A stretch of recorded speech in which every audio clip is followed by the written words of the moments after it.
بسم اللہ والحمد للہ والصلاة والسلام علی سیدنا و مولانا رسول اللہ وعلی آلہ وصحبہ ومن والاه اما بعد۔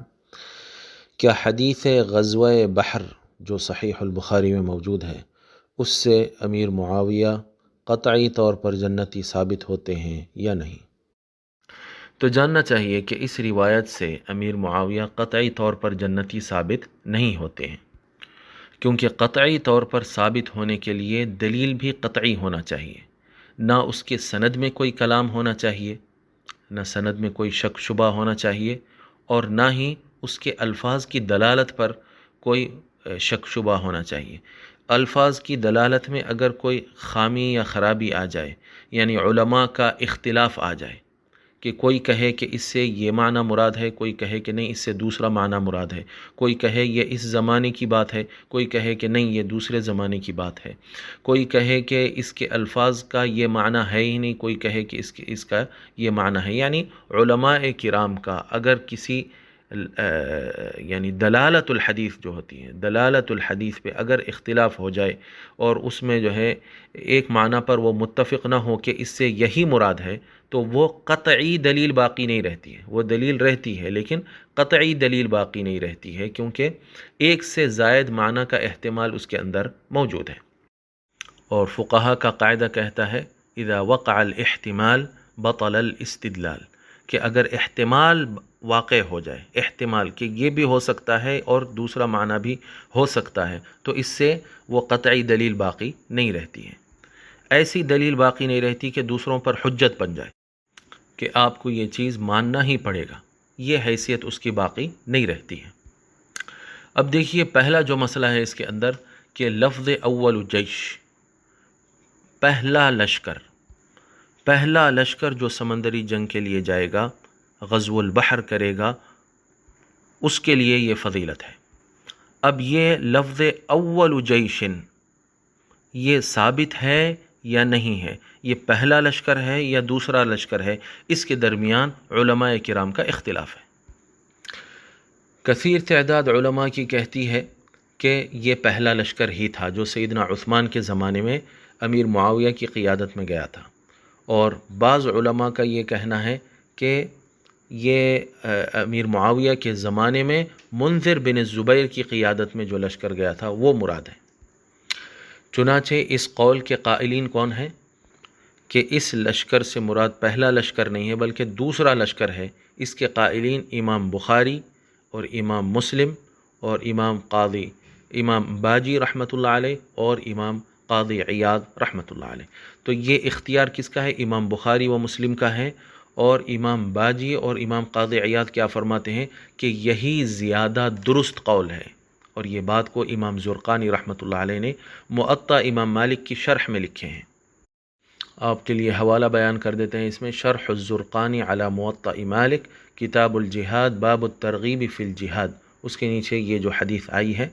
تو اس میں آپ نے اس کی شرح میں یہ لکھا۔ اسی طرح امام ابن الملقن نے بھی التوضیح لشرح الجامع الصحیح میں کتاب التعبیر باب الرؤیا بالنہار کے تحت کہ اس سے ظاہر یہی ہوتا ہے کہ یہ امیر معاویہ کے زمانے کی بات ہے، ظاہرہ انہ زمن ولایتہ الکبریٰ، کیونکہ حکومت آپ کی ایک تو بلاد الشام پہ تھی صرف، بعد میں ولایہ الکبریٰ جو بن گئی آپ کی، یعنی مکمل طور پہ جو حاکم اور بادشاہ بن گئے، وہ ولایت کبریٰ کے زمانے کی بات ہے۔ تو اس طرح جب یہ زمانے کے متعلق اختلاف آ گیا تو یہ قطعی امیر معاویہ اس میں شریک تھے قطعی طور پر یا نہیں تھے، اس کے اندر شک آ گیا، تو یہ ان کے لیے قطعی دلیل باقی نہیں رہی۔ اور ایک عجیب بات یہ ہے کہ یہ لفظ اول جیش صحیح البخاری میں 6 روایتیں آئی ہے، اس کے اندر صرف ایک روایت میں آیا ہے، یعنی صحیح البخاری میں ہمیں اس کے متعلق جو روایتیں ملی ہیں وہ 6 ہیں، اور صحیح مسلم میں 3 روایتیں ملی ہیں، اور ان ساری روایتوں میں صرف ایک روایت میں اول جیشن آیا ہے، باقی کسی روایت میں اول جیش کا ذکر ہی نہیں ہے۔ صرف اس طرح سرکار فرما رہے ہیں کہ کچھ میری امت کے لوگ مجھ پر پیش کیے گئے ہیں، مجھے اس طرح دکھائے گئے ہیں، یہ پہلا لشکر ہوگا اس کا ذکر ہی نہیں ہے۔ اور وہ ایک روایت جو آئی ہے جس میں اول جیشن کا ذکر ہے،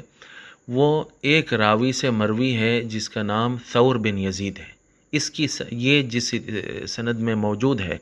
اس روایت میں ہی اول جیشن کا ذکر ہے، اور یہ ثور بن یزید، عجیب بات یہ ہے کہ یہ ثور بن یزید ناصبی آدمی تھا۔ چنانچہ تہذیب الکمال للمزی میں آتا ہے، ثور بن یزید بن زیاد الکلاعی، آپ فرماتے ہیں انہو کان قدریاً، یہ قدریہ فرقے کا آدمی تھا۔ پھر اس کے بعد فرماتے ہیں کہ وَكَانَ جَدُّ ثور بن یزید قد شہد صفین مع معاویہ، یہ ثور بن یزید کا جو دادا تھا وہ معاویہ بن ابی سفیان کے ساتھ جنگ صفین میں شریک ہوا تھا، اور اس دن وہ مر گیا تھا، اس جنگ میں مرا تھا۔ وَكَانَ ثَوْرُ إِذَا ذَكَرَ عَلِيًّا، اور ثور کے سامنے جب علی کا ذکر آتا تو کہتا تھا لا احب رجلا قتل جدی، میں ایسے آدمی سے محبت نہیں کرتا ہوں جس نے میرے دادا کو قتل کر دیا۔ اور یہی ایک آدمی ہے جو اس روایت کو روایت کیا ہے کہ یہ پہلا لشکر تھا، اس کے علاوہ کسی نے اس کو پہلا لشکر نہیں کہا۔ اور یہ فضیلت دوسرے لشکر کے لیے اگر ثابت ہو گئی تو اس میں ناصبیوں کے لیے دو مسئلے تھے، ایک تو امیر معاویہ سے یہ فضیلت چھن جائے گی، اور دوسرا منذر بن الزبیر، جو روایت اب ہم پیش کریں گے، منذر بن الزبیر کے لیے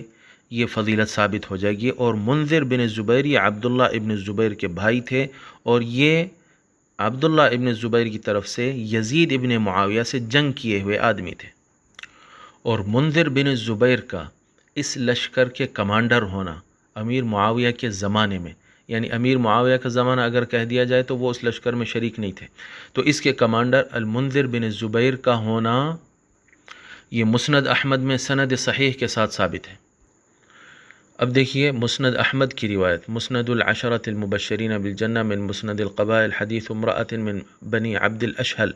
حدیث نمبر 26804 میں یہ حدیث کو ذکر کرنے کے بعد اخیر میں فرماتے ہیں فَأَخْبَرَنِي عَطَاءُ بْنُ یسار، اب یہ عطاء ابن یسار بہت اہم آدمی ہیں، کہتے ہیں کہ مجھے عطاء ابن یسار نے اس بات کی اطلاع دی کہ میں نے ایک جنگ میں یہ حرام کو دیکھا ہوں جو منذر بن الزبیر کی کمان میں بلاد الروم کی طرف جنگ کرنے کے لیے گئے تھے۔ آپ فرماتے ہیں پھر بلاد الروم میں آپ کا انتقال ہو گیا۔ اب دیکھیے عطاء بن یسار حرام کو دیکھے ہیں، فرما رہے ہیں میں دیکھا ہوں ان کو کہ وہ جو ہے منذر بن الزبیر کی قیادت میں جو لشکر گیا تھا اس میں آپ موجود تھی، اور آپ کے ساتھ ہی ان کا انتقال ہوا۔ تو یہ بشارت منذر بن الزبیر کے لشکر کے لیے ہوئی، اور منذر بن الزبیر کی قیادت میں جو فوج گئی تھی اس میں امیر معاویہ موجود نہیں تھے۔ اور یہی بات معرفت الصحابہ لابی نعیم حرف الالف من اسمہ انس و انس بن ظہیر الانصاری رقم الحدیث 7531 میں بھی آیا ہے۔ اسی طرح تاریخ دمشق لابن عساکر میں حدیث نمبر 74226 میں بھی آیا ہے، اور اس بات کی تائید صحیح البخاری میں بھی آئی ہے، بلکہ بخاری و مسلم میں آئی ہے۔ اول جیش کا جو لفظ ہے اس پر بخاری و مسلم کا اتفاق نہیں ہے، وہ متفق علیہ حدیث نہیں ہے، لیکن معاویہ بن ابی سفیان کے زمانے میں ہونا یہ جنگ کا، یہ اس کے متعلق جو ہے بخاری و مسلم کا اتفاق ہے۔ چنانچہ صحیح البخاری کتاب التعبیر باب الرؤیا بالنہار حدیث نمبر 7001 میں آتا ہے فَرَكِبَتِ الْبَحْرَ فِي زَمَانِ مُعَاوِيَةَ بْنَ أَبِي سُفْيَانَ،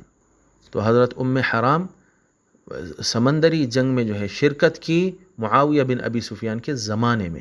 اور جیسا کہ ہم بتا چکے کہ زمانے میں جب کہا جاتا ہے تو انہی کی ولایت کبریٰ مراد ہوتی ہے، یعنی اسی وقت جو ہے اس وقت وہ وہی بادشاہ تھے اور حاکم اعلیٰ تھے تو ان کا زمانہ کہا جاتا، ورنہ زمان عثمان کہا جاتا۔ اسی طرح صحیح مسلم میں کتاب الامارہ باب فضل الغزو فی البحر حدیث نمبر 160 میں یا 1912، بہرحال یہ دونوں نمبر جو ہیں یہاں دیے گئے ہیں، اس میں دیکھا جا سکتا ہے، یہ الفاظ کے ذریعے بھی سرچ کیا جا سکتا ہے فرکبت حرام بنت ملحان البحر فی زمن معاویہ۔ اور یہ روایتوں کو، اس روایت کو کہ یہ زمان معاویہ میں یہ جنگ میں جو ہے شرکت کی تھی آپ نے، اس بات کو جو ہے امام بخاری و مسلم دونوں نے نقل کیا ہے، اور دونوں کی یہی رائے تھی کہ جس لشکر کے کمانڈر المنذر بن الزبیر تھے جو امیر معاویہ کے زمانے میں سمندری جنگ کیے تھے، وہ جنگ یہاں مراد ہے، وہ جنگ کی یہ فضیلت ہے، جیسا کہ ہم نے پہلے موطا امام مالک کی شرح جو امام زرقانی نے کی ہے اس کے حوالے سے بتایا تھا۔ تو اب یہاں تک جو بات ہوئی ہے کہ یہ پہلا لشکر تھا یا نہیں تھا، اس کے متعلق جو ہے علماء کرام کا اتنا بڑا اور اتنا قوی جو ہے اختلاف موجود ہے کہ ایک طرف جو ہے دوسرے علماء ہیں تو ایک فریق اس میں کیا ہے، امام بخاری، امام مسلم، امام باجی اور امام قاضی عیاض رحمۃ اللہ علیہم اجمعین ہیں، جس سے اس لشکر میں امیر معاویہ شامل تھے یا نہیں تھے اس کے متعلق شک پیدا ہو جاتا ہے اور ظن پیدا ہو جاتا ہے اور احتمال پیدا ہو جاتا ہے۔ وَإِذَا وقع الاحتمال بطل الاستدلال، احتمال اگر واقع ہو جائے تو وہ قطعی دلیل باقی نہیں رہتی ہے۔ اب اس روایت پر دوسرا جو اعتراض علماء کرام نے کیا ہے، یا دوسرا جو اختلاف اس روایت پر واقع ہوا ہے اور اس کی الفاظ کی دلالت پر جو علماء کرام نے جو ہے اختلاف کیا ہے، حدیث غزو البحر کے متعلق ہی ہمارا یہ دوسرا کلپ بن رہا ہے۔ تو پہلے تو ہم نے ذکر کیا تھا کہ اول جیش اس کے متعلق جو ہے اختلاف ہے۔ دوسرا جو اختلاف ہے علماء کے درمیان کہ اوجبو، کہ اس طرح جنگ میں شرکت کرنے والے، سمندری جنگ میں شرکت کرنے والے اپنے لیے واجب کر لیے ہیں۔ اس سے استدلال کیا جاتا ہے کہ اوجبو سے مراد جو ہے ان کے لیے جنت واجب ہو گئی۔ تو آئیے دیکھتے ہیں کہ لفظ اوجبو کہاں موجود ہے اور کہاں موجود نہیں ہے، یہ کس حد تک ثابت ہے، اور اوجبو کا معنی کیا ہے، کیا اس میں علماء کا اختلاف ہے یا نہیں۔ تو دیکھیے کہ لفظ اوجبو بھی ثور بن یزید کی جو روایت ہے وہ ایک ہی روایت میں آیا، یعنی صحیح البخاری کی 6 روایتوں اور صحیح مسلم کی 3 روایتوں میں سے صرف ایک روایت میں، باقی جتنی روایتیں ہیں ان کے اندر یہ لفظ اوجبو بھی موجود نہیں ہے۔ جس طرح اول جیش موجود نہیں ہے، اسی طرح لفظ اوجبو بھی موجود نہیں ہے کہ ان کے لیے کوئی چیز واجب ہوئی،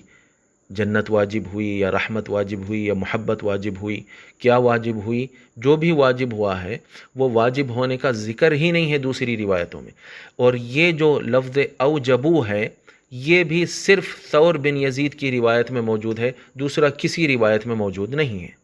اور جیسا کہ ہم نے بتایا کہ ثور بن یزید کے اندر ناصبیت پائی جاتی تھی۔ بڑی عجیب بات ہے کہ یہ اتنی بڑی جو ہے فضیلت اس میں کوئی ثابت ہو رہی ہو اور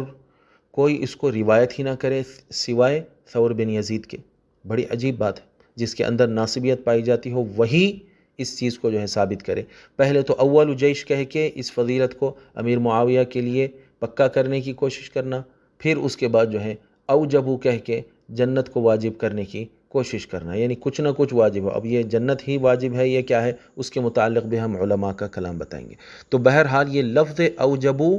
ہر روایت میں موجود نہیں ہے، صرف اور صرف ایک روایت میں موجود ہے۔ اب یہ اوجبو سے کیا مراد ہے؟ اب دیکھیے اوجبو کا لفظ تو آیا ہے لیکن کیا چیز اپنے لیے واجب کر لیے وہ اس کا ذکر ہی نہیں ہے۔ اوجب الجنہ اس طرح نہیں آیا، اوجبو آیا ہے۔ اب یہ اوجبو سے کیا مراد ہے؟ امام عینی رحمۃ اللہ علیہ عمدۃ القاری میں بیان کرتے ہیں قد اوجبو قال بعضهم ای وجبت لهم الجنہ، کہ ان کے لیے جنت واجب ہو گئی، یہ اس کا معنی ہے۔ تو آپ فرماتے ہیں کہ هذا الكلام لا يقتضي هذا المعنى، آپ فرماتے ہیں میں یہ کہتا ہوں کہ یہ جو الفاظ ہے قد اوجبو، اس سے یہ معنی ثابت ہی نہیں ہوتا ہے، یہ اس کا تقاضا نہیں کرتا۔ اس کا معنی یہ ہوتا ہے، آپ فرماتے ہیں اوجب استحقاق الجنہ، کہ جنت واجب ہونے کے یہ مستحق بنے ہیں۔ اور دونوں میں فرق کیا ہے؟ وجبت لہم الجنہ، کہ اب جیسے ان کا انتقال ہوا تو جنت میں جانا ہے، بس یہ پکا ہو گیا۔ لیکن اوجب استحقاق الجنہ، اس کا معنی یہ ہوتا ہے کہ فی الوقت یہ عمل کرنے کی وجہ سے جنت کے مستحق تو ہو گئے ہیں، لیکن بعد میں اگر دوسرے اعمال ہوں تو اس کے پھر وہ استحقاق ان سے ختم ہو سکتا ہے، جنت واجب نہیں ہوئی ان کے لیے، فی الوقت اس عمل کی وجہ سے جنت کے مستحق ہوئے ہیں، بعد میں اگر کوئی دوسرا عمل ہو جائے تو اس کی وجہ سے وہ جنت کے مستحق باقی نہیں رہ سکتے ہیں۔ یہ اس لیے آپ نے جو ہے یہ فرق کر کے بتایا، یہ باریک فرق کو آپ نے بتایا۔ اس طرح مطلقاً نہیں مان لیا آپ نے۔ اور امام عینی رحمۃ اللہ علیہ بڑے فقیہ ہیں اور اصولی آدمی ہیں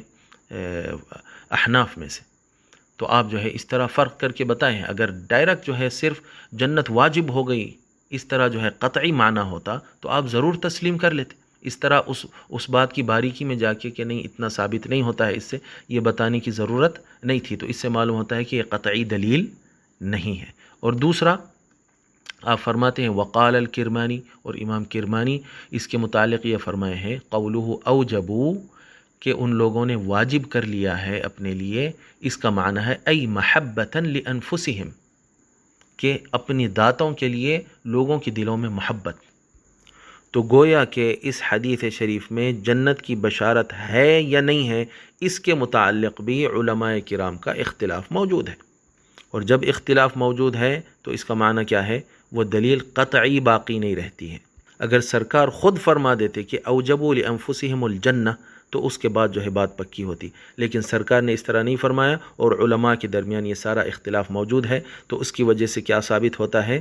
کہ اس کا معنی قطعی نہیں ہے، اور اس کے اندر احتمال ہے، ہو بھی سکتا نہیں بھی ہو سکتا، تو اس کی وجہ سے یہ دلیل قطعی باقی نہیں رہتی ہے۔ تو صرف ایک جو روایت آئی ہے جو ایک ناصبی سے مروی ہے، صرف اس میں یہ لفظ آیا ہے، اور اس کے اندر بھی اتنے احتمالات ہیں۔ اب دیکھیے آپ اس میں قطعیت کہاں باقی رہی۔ اب تیسری بات اس کے اندر یہ ہے کہ جتنے لوگ جنگ میں شرکت کر رہے ہیں ان سب کے لیے اس کے اندر کوئی فضیلت ہی نہیں ہے، بعض شراح نے لکھا ہے، بلکہ صرف اور صرف جو اس میں جا کر شہید ہوں گے ان کے لیے فضیلت ہے۔ چنانچہ منحۃ الباری شرح صحیح البخاری کتاب الجہاد والسیر باب الدعاء بالجہاد والشہادۃ للرجال والنساء میں آتا ہے کہ حرام نے جب یہ سرکار سے مطالبہ کیا کہ یا رسول اللہ آپ میرے لیے دعا فرمائیے کہ میں ان میں سے ہو جاؤں، تو سرکار صلی اللہ علیہ وسلم نے فرمایا کہ نہیں، پہلی مرتبہ جو لوگ دکھائے گئے ہیں تم ان میں سے ہوگی، مطلب آپ جو ہے شرح میں فرماتے ہیں ہم شہداء البحر، پہلے والے کون ہوں گے؟ جو سمندری جنگ میں جا کے شہید ہوں گے، لا من الآخرین وہم شہداء البر، ان لوگوں میں سے نہیں جو زمینی جنگ میں شہید ہوں گے۔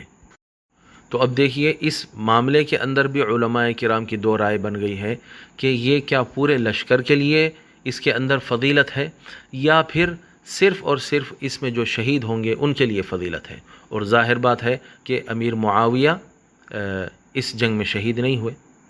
بلکہ کسی جنگ میں شہید نہیں ہوئے، تو آپ جو ہے اس فضیلت میں ان علماء کے نزدیک شامل نہیں ہیں۔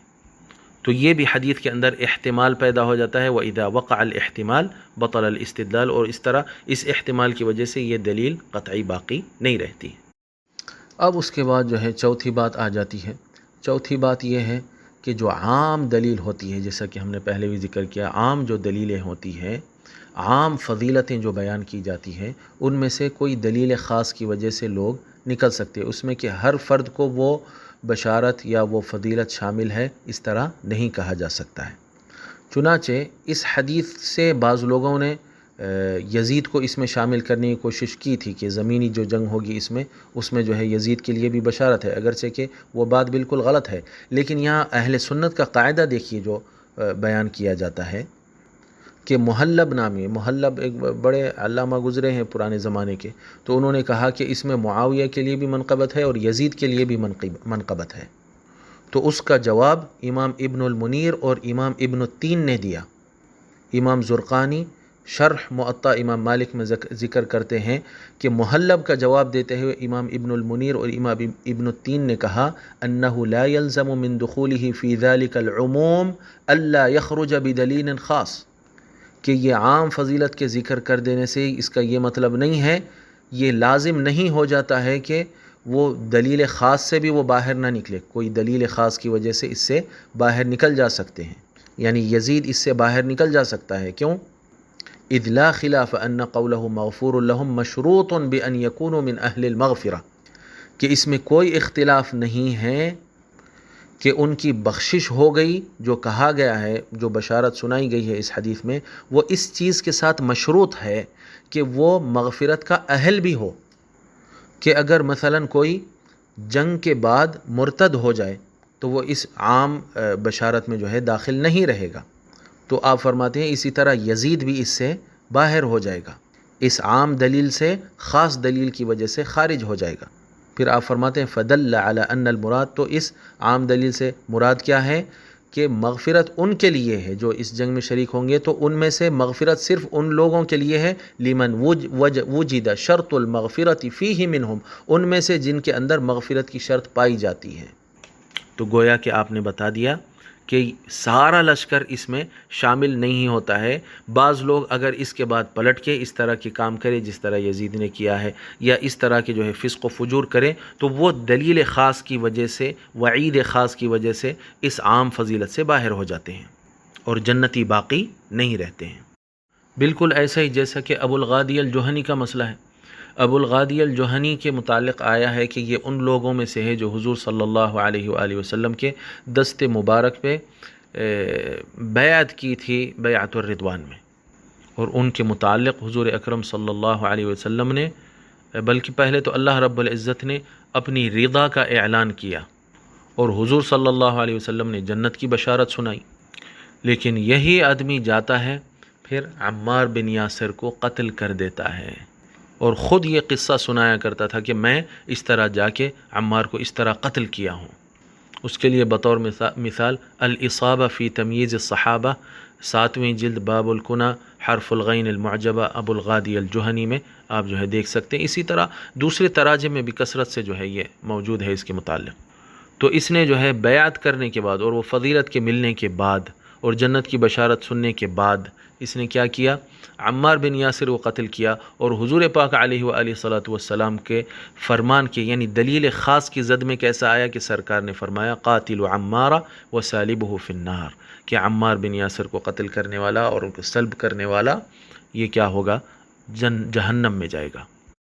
اور اللہ رب العزت نے فمن نکث فانما ينکث علی نفسہ، یعنی یہ بشارتیں، یہ فضیلتیں بیعت کی ملنے کے بعد اگر کوئی پھر جائے تو وہ اپنے آپ کا ہی نقصان کرنے والا ہوگا۔ یہ جو فرما کے کچھ لوگوں کو جو ہے اس میں سے نکال دیا، وہ ایک آدمی تھا یا دو بڑی مشکل سے ہو سکتے ہیں، تو یہ آدمی اگر ایک بھی تھا تو اللہ رب العزت، کیونکہ یہ بعد میں پھر جانے والا تھا،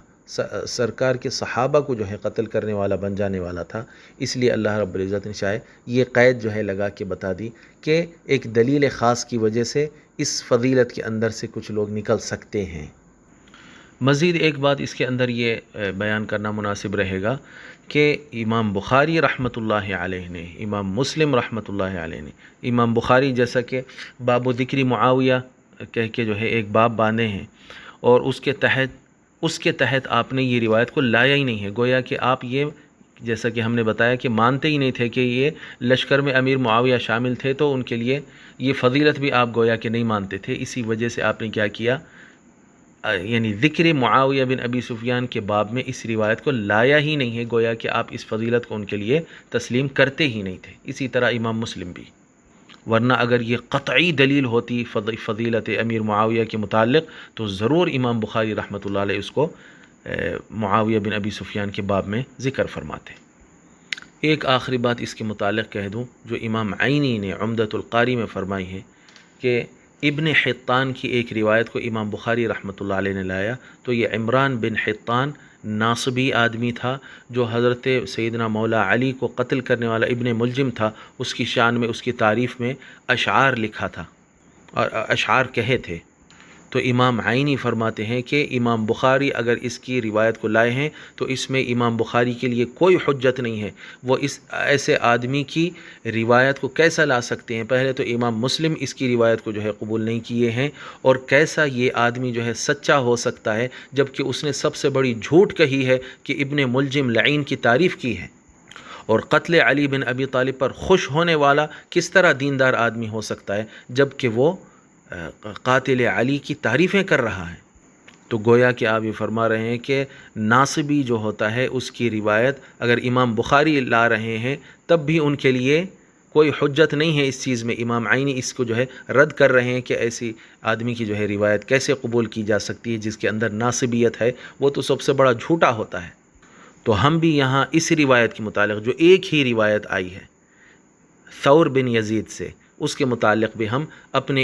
امام عینی الحنفی رحمۃ اللہ علیہ کی اقتداء میں کہہ سکتے ہیں کہ یہ اگر بخاری شریف میں بھی آئی ہے تو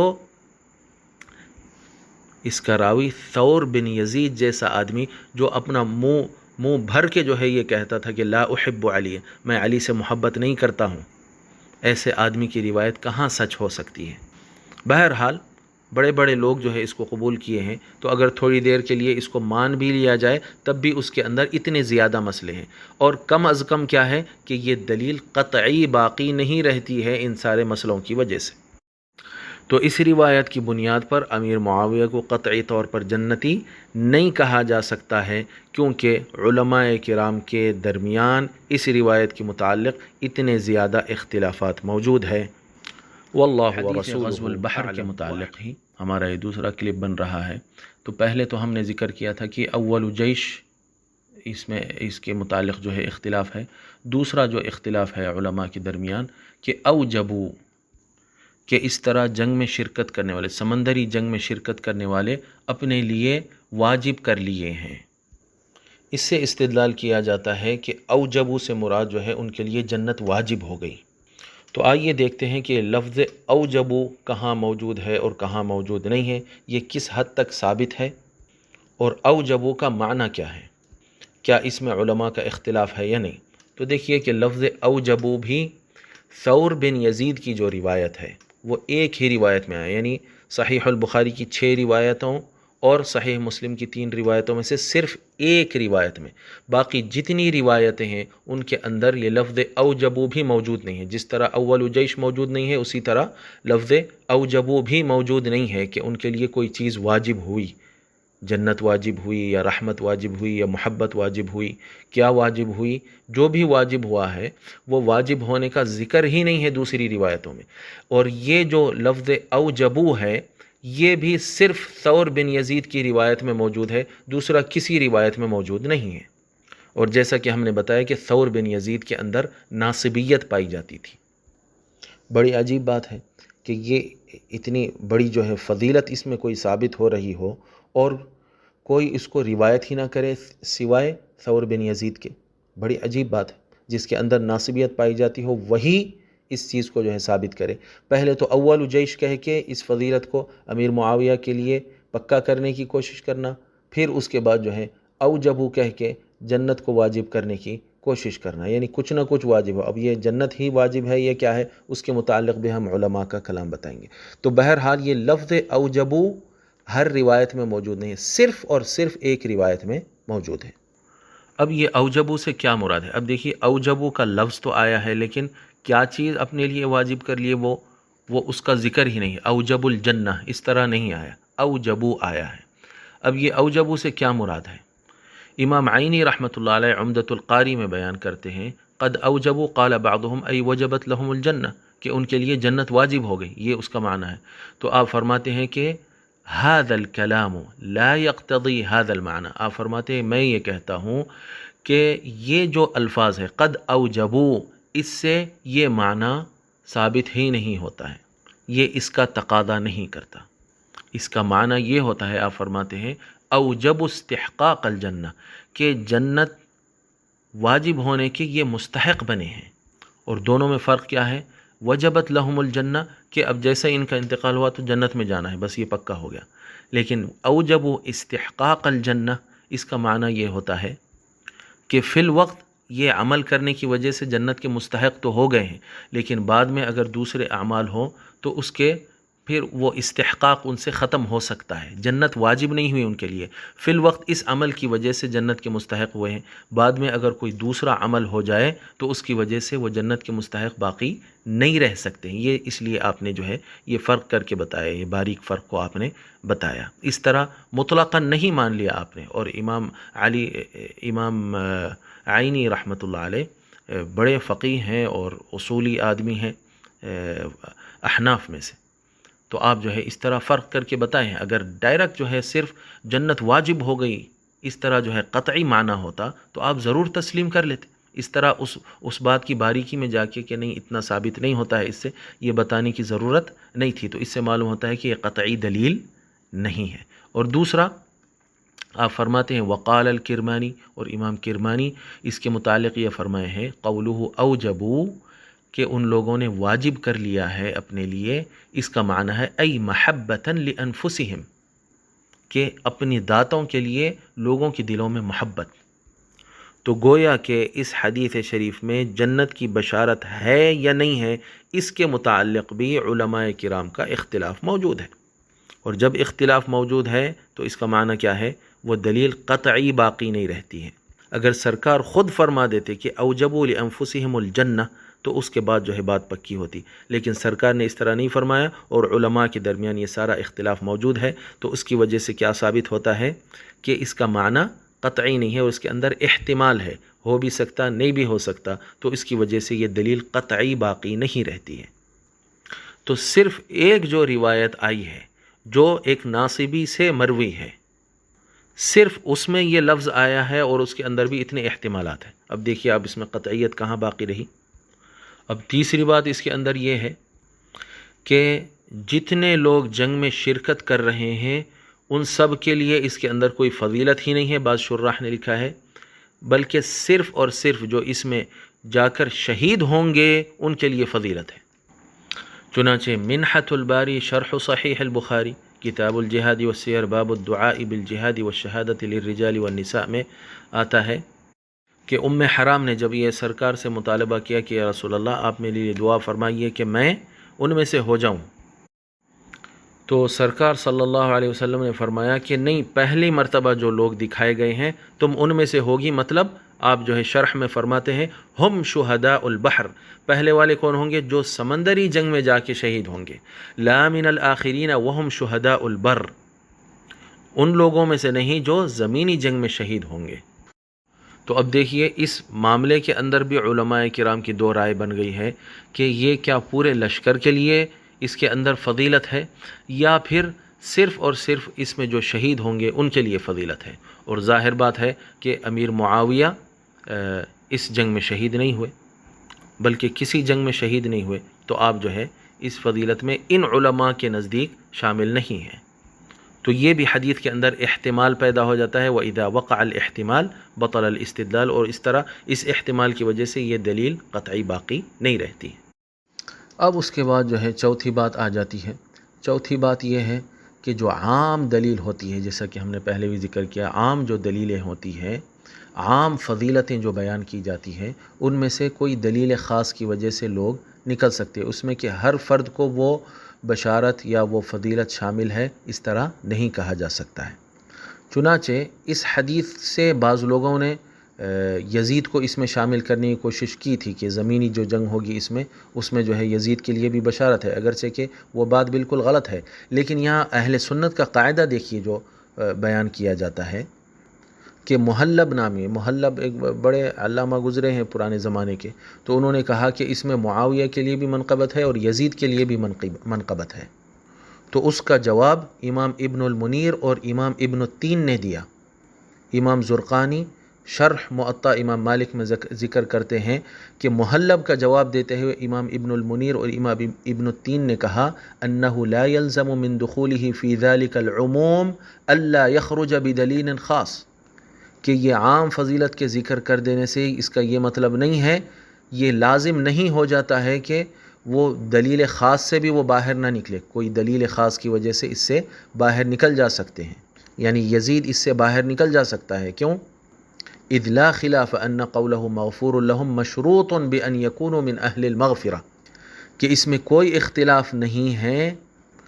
کہ ان کی بخشش ہو گئی، جو کہا گیا ہے، جو بشارت سنائی گئی ہے اس حدیث میں، وہ اس چیز کے ساتھ مشروط ہے کہ وہ مغفرت کا اہل بھی ہو، کہ اگر مثلا کوئی جنگ کے بعد مرتد ہو جائے تو وہ اس عام بشارت میں جو ہے داخل نہیں رہے گا۔ تو آپ فرماتے ہیں اسی طرح یزید بھی اس سے باہر ہو جائے گا، اس عام دلیل سے خاص دلیل کی وجہ سے خارج ہو جائے گا۔ پھر آپ فرماتے ہیں فدل علی ان المراد، تو اس عام دلیل سے مراد کیا ہے کہ مغفرت ان کے لیے ہے جو اس جنگ میں شریک ہوں گے، تو ان میں سے مغفرت صرف ان لوگوں کے لیے ہے لمن وجد شرط المغفرت فیہ منہم، ان میں سے جن کے اندر مغفرت کی شرط پائی جاتی ہے۔ تو گویا کہ آپ نے بتا دیا کہ سارا لشکر اس میں شامل نہیں ہوتا ہے، بعض لوگ اگر اس کے بعد پلٹ کے اس طرح کے کام کرے جس طرح یزید نے کیا ہے، یا اس طرح کے جو ہے فسق و فجور کرے، تو وہ دلیل خاص کی وجہ سے، وعید خاص کی وجہ سے اس عام فضیلت سے باہر ہو جاتے ہیں اور جنتی باقی نہیں رہتے ہیں۔ بالکل ایسا ہی جیسا کہ ابو الغادی الجہنی کا مسئلہ ہے۔ ابو الغادی الجہنی کے متعلق آیا ہے کہ یہ ان لوگوں میں سے ہے جو حضور صلی اللہ علیہ وآلہ وسلم کے دست مبارک پہ بیعت کی تھی بیعت الرضوان میں، اور ان کے متعلق حضور اکرم صلی اللہ علیہ وسلم نے، بلکہ پہلے تو اللہ رب العزت نے اپنی رضا کا اعلان کیا اور حضور صلی اللہ علیہ وسلم نے جنت کی بشارت سنائی، لیکن یہی آدمی جاتا ہے پھر عمار بن یاسر کو قتل کر دیتا ہے، اور خود یہ قصہ سنایا کرتا تھا کہ میں اس طرح جا کے عمار کو اس طرح قتل کیا ہوں۔ اس کے لیے بطور مثال الاصابہ فی تمییز الصحابہ 7ویں جلد باب الکنا حرف الغین المعجبہ ابو الغادی الجہنی میں آپ جو ہے دیکھ سکتے ہیں۔ اسی طرح دوسرے تراجم میں بھی کثرت سے جو ہے یہ موجود ہے اس کے متعلق۔ تو اس نے جو ہے بیعت کرنے کے بعد اور وہ فضیلت کے ملنے کے بعد اور جنت کی بشارت سننے کے بعد اس نے کیا کیا؟ عمار بن یاسر کو قتل کیا، اور حضور پاک علیہ وآلہ صلاۃ والسلام کے فرمان کے یعنی دلیل خاص کی زد میں کیسا آیا کہ سرکار نے فرمایا قاتل عمارہ وسالبہ فی النار، کہ عمار بن یاسر کو قتل کرنے والا اور ان کو سلب کرنے والا یہ کیا ہوگا؟ جہنم میں جائے گا۔ اور اللہ رب العزت نے فمن نکث فانما ينکث علی نفسہ، یعنی یہ بشارتیں، یہ فضیلتیں بیعت کی ملنے کے بعد اگر کوئی پھر جائے تو وہ اپنے آپ کا ہی نقصان کرنے والا ہوگا۔ یہ جو فرما کے کچھ لوگوں کو جو ہے اس میں سے نکال دیا، وہ ایک آدمی تھا یا دو بڑی مشکل سے ہو سکتے ہیں، تو یہ آدمی اگر ایک بھی تھا تو اللہ رب العزت، کیونکہ یہ بعد میں پھر جانے والا تھا، سرکار کے صحابہ کو جو ہے قتل کرنے والا بن جانے والا تھا، اس لیے اللہ رب العزت نے شاید یہ قید جو ہے لگا کے بتا دی کہ ایک دلیل خاص کی وجہ سے اس فضیلت کے اندر سے کچھ لوگ نکل سکتے ہیں۔ مزید ایک بات اس کے اندر یہ بیان کرنا مناسب رہے گا کہ امام بخاری رحمۃ اللہ علیہ نے، امام مسلم رحمۃ اللہ علیہ نے، امام بخاری جیسا کہ باب و ذکر معاویہ کہہ کے جو ہے ایک باب باندھے ہیں، اور اس کے تحت آپ نے یہ روایت کو لایا ہی نہیں ہے، گویا کہ آپ یہ جیسا کہ ہم نے بتایا کہ مانتے ہی نہیں تھے کہ یہ لشکر میں امیر معاویہ شامل تھے، تو ان کے لیے یہ فضیلت بھی آپ گویا کہ نہیں مانتے تھے، اسی وجہ سے آپ نے کیا کیا، یعنی ذکر معاویہ بن ابی سفیان کے باب میں اس روایت کو لایا ہی نہیں ہے، گویا کہ آپ اس فضیلت کو ان کے لیے تسلیم کرتے ہی نہیں تھے۔ اسی طرح امام مسلم بھی، ورنہ اگر یہ قطعی دلیل ہوتی فضیلت امیر معاویہ کے متعلق تو ضرور امام بخاری رحمۃ اللہ علیہ اس کو معاویہ بن ابی سفیان کے باب میں ذکر فرماتے۔ ایک آخری بات اس کے متعلق کہہ دوں جو امام عینی نے عمدۃ القاری میں فرمائی ہے کہ ابن حطان کی ایک روایت کو امام بخاری رحمۃ اللہ علیہ نے لایا، تو یہ عمران بن حطان ناصبی آدمی تھا جو حضرت سیدنا مولا علی کو قتل کرنے والا ابن ملجم تھا، اس کی شان میں، اس کی تعریف میں اشعار لکھا تھا اور اشعار کہے تھے۔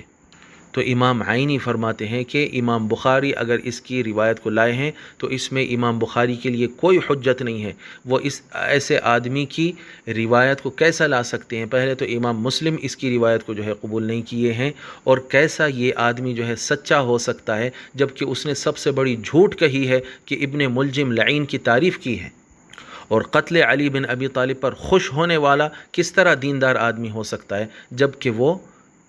قاتل علی کی تعریفیں کر رہا ہے؟ تو گویا کہ آپ یہ فرما رہے ہیں کہ ناصبی جو ہوتا ہے اس کی روایت اگر امام بخاری لا رہے ہیں تب بھی ان کے لیے کوئی حجت نہیں ہے اس چیز میں۔ امام عینی اس کو جو ہے رد کر رہے ہیں کہ ایسی آدمی کی جو ہے روایت کیسے قبول کی جا سکتی ہے جس کے اندر ناصبیت ہے، وہ تو سب سے بڑا جھوٹا ہوتا ہے۔ تو ہم بھی یہاں اس روایت کے متعلق جو ایک ہی روایت آئی ہے ثور بن یزید سے، اس کے متعلق بھی ہم اپنے امام عینی الحنفی رحمۃ اللہ علیہ کی اقتداء میں کہہ سکتے ہیں کہ یہ اگر بخاری شریف میں بھی آئی ہے تو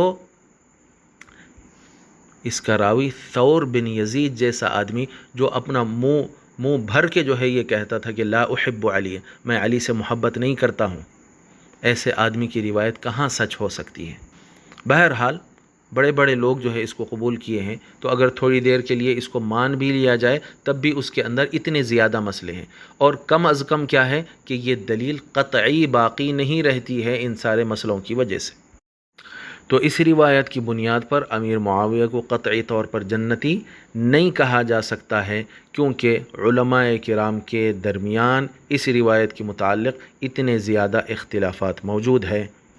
واللہ ورسولہ مزید یہ غزو البحر کے متعلق ایک بات مجھ سے جو چھوٹ گئی ہے میں یہ ثابت کر رہا تھا کہ عام جو فضیلت کی دلیلیں آتی ہے اس سے کوئی خاص دلیل کی وجہ سے اس کے افراد جو ہے باہر نکل سکتے ہیں۔ تو اس کے مثال کے طور پہ جو ہمارے ائمہ اہل سنت امام ابن المنیر اور امام ابن التین وغیرہ نے جس طرح یزید کو نکالا ہے، آپ نے فرمایا کہ اگر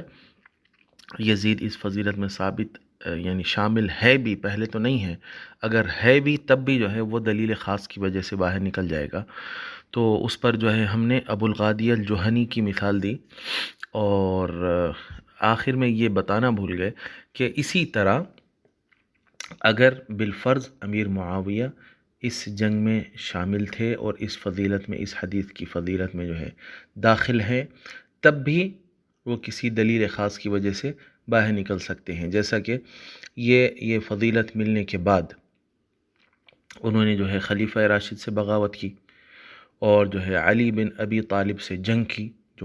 جو الحق الصراح الواضح، الحق مع علی وعلی مع الحق، اتنا واضح جو حق تھا اس سے جو ہے جنگ کی، اور علی سے جنگ کرنا، خلیفہ راشد سے بغاوت کرنا، اور جو ہے جہنم کی طرف دعوت دینا، اور اسی طرح حضور صلی اللہ علیہ وسلم کی بددعا لگنا، لا اشبع اللہ بطنہ، یا اس کے علاوہ جو ہے عمار بن یاسر کو قتل کرنا، کیونکہ جس طرح یزید امام حسین کو خود اپنی تلوار سے تو قتل نہیں کیا، فوجیوں کو بھیجا تھا، تو اصل قاتل وہی شمار ہوا، اسی طرح عمار بن یاسر کو براہ راست امیر معاویہ اپنی تلوار سے تو نہیں قتل کیے، لیکن جن فوجیوں کو آپ بھیجے تھے قتل کرنے کے لیے، تو اس کی وجہ سے جو ہے قاتل عمار و سالبہ فی النار، عمار بن یاسر کو قتل کرنے والا جہنمی ہوگا۔ تو ممکن ہے یعنی اصل قاتل اس طرح جس طرح یزید امام حسین کا اصل قاتل شمار ہوتا ہے، اسی طرح امیر معاویہ عمار بن یاسر کے اصل قاتل شمار ہو سکتے ہیں، اللہ عالم ہو سکتے ہیں، اگر ہے تو اس دلیل خاص کی وجہ سے کیا ہے وہ فضیلت کی جو دلیل ہے اس سے جو ہے باہر ہو جائیں گے۔ اسی طرح دیگر جو صحابہ کرام جنگ صفین میں قتل ہوئے، بدری صحابہ تھے اور رضوانی صحابہ، ان لوگوں کی قتل کی وجہ سے بھی باہر ہو سکتے ہیں۔ اسی طرح حضرت حجر بن عدی اور ان کے ساتھیوں کو جو ناحق قتل کیا گیا، بالاتفاق امت کہتی ہے کہ انہیں ناحق قتل کیا گیا، اور قاتل کے متعلق اللہ تعالیٰ فرماتا ہے وَمَن يَقْتُلْ مُؤْمِنًا مُتَعَمِّدًا، عمداً جو کسی مومن کو قتل کرتا ہے تو اس کی سزا کیا ہے؟ فَجَزَاؤُهُ جَهَنَّمُ خَالِدًا فِيهَا وَغَضِبَ اللَّهُ عَلَيْهِ وَلَعَنَهُ وَأَعَدَّ لَهُ عَذَابًا عَظِيمًا۔ تو اس دلیل خاص کی وجہ سے بھی وہ اس فضیلت سے باہر ہو سکتے ہیں۔ اور اسی طرح امام حسن جو خلیفہ راشد تھے، خلیفہ راشد امام حسن سے صلح توڑنے کی وجہ سے اس فضیلت سے جو ہے باہر ہو سکتے ہیں۔ اور الطامۃ الکبریٰ، یزید کو حاکم بنا دینا، اور حضور صلی اللہ علیہ وسلم کی سنت جو تھی منہاج النبوہ کا، جو حاکمیت کا اور حکومت کا جو طریقہ تھا نبوی، اس کو تبدیل کر دینا، اور حضور صلی اللہ علیہ وسلم کی سنت کو تبدیل کر دینا، یہ تبدیلیاں لانے کی وجہ سے اور بدعت کو جو ہے ایجاد کرنے کی وجہ سے بھی جو ہے باہر ہو سکتے ہیں۔ اور یزید جیسے آدمی کو مسلمانوں کی گردنوں پر مسلط کرنے کی وجہ سے وہ بھی صحابہ کی مخالفت کر کے ممکن ہے کہ اس چیز کی وجہ سے باہر ہو جاتے ہیں۔ اور میں یہاں یہ نہیں کہہ رہا ہوں، اب ہمیشہ دیکھیے کہ میں یہ نہیں کہہ رہا ہوں کہ قطعی طور پر اس سے باہر ہے، بالکل نہیں کہہ رہا ہوں، لیکن احتمال ہے۔ یہ علمی انداز ہوتا ہے، جہاں بھی احتمال پیدا ہوتا ہے اس کو بڑی باریکی کے ساتھ جو ہے سمجھنا ہوتا ہے۔ جس کا علم جتنا کم رہتا ہے کہتے ہیں کہ اس کے پاس قطعیات اتنے زیادہ ہو جاتے ہیں، جس کا علم جتنا زیادہ ہو جاتا ہے اس کے پاس قطعیات اتنے کم ہو جاتے ہیں۔ تو قطعی یقینی طور پر اس حدیث کی بنیاد پہ جنتی کہہ دینا، اب یہ ساری بات سمجھانے کے بعد میں سمجھتا ہوں کہ اندازہ ہو گیا ہے کہ قطعی کہنا کسی کو کتنا زیادہ مشکل ہے، اور وہ بھی عقیدے کے مسئلے میں۔ عقیدے کا مسئلہ ہے یہ کہ کون جنتی ہوگا اور کون نہیں ہوگا، یہ عقیدہ ہے۔ عقیدے کے معاملے میں تو ماتریدیہ کے نزدیک اتنی زیادہ سختی ہے کہ وہ کہتے ہیں جس طرح قرآن قطعی متواتر طریقے سے ثابت ہے، تو قطعی الدلالہ ہونا اور قطعی الثبوت ہونا۔ قطعی الثبوت کیا ہوتا ہے کہ متواتر طریقے سے ثابت ہو، اور یہ حدیث متواتر نہیں ہے، صرف صحیح ہے، خبر واحد ہے یہ۔ اس کو ماتریدیہ ظنی الثبوت کہتے ہیں،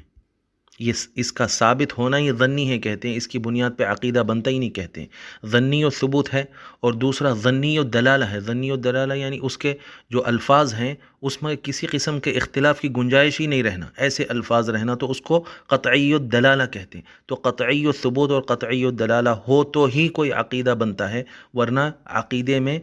دلیل جو ہے کہ اس کے علاوہ کسی چیز کو جو ہے نہیں بنایا جا سکتا ہے، کہتے ہیں ماتریدیہ، اور ہم ماتریدیہ ہیں۔ تو ایسی روایت کو لانا جو ظنی و ثبوت ہے اور ظنی و دلالہ ہے، اور اس سے جو ہے اس بات کا استدلال کرنا کہ ایک عقیدے کی بات کو جو ہے اس سے ثابت کر دینا کہ فلاں آدمی جو ہے جنتی ہے، یہ کتنی غلط بات ہے، اور علم پر جو ہے کتنی زیادتی ہے۔ امید ہے کہ میں ان کلپوں کے ذریعے کوئی بات کو سمجھا سکا ہوں، اور ذہنوں کو علم سے جو ہے کچھ روشن کر سکا ہوں۔ بخدا ان کلپوں کو